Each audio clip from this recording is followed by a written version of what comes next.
bagaimana kita hindari pengaruh-pengaruh dari luar terlalu besar, kayak pengaruh Cina terlalu besar.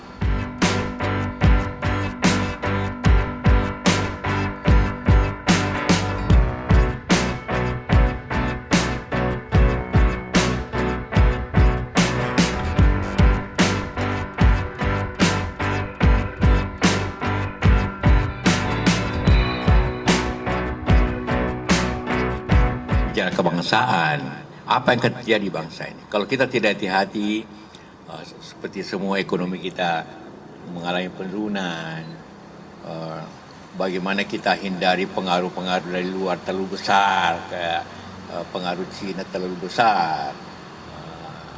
Jangan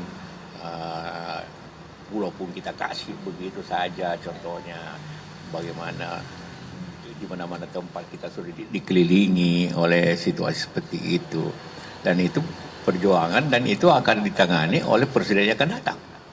Tanggung jawabnya masalahnya, tentu juga strategi untuk menang. Pengalaman saya kan 3 kali ikut pemilu, tidak mudah kan, itu tidak mudah. Tapi ya pengalaman itu ya kita bicarakan berubahnya apa, kurang begitu.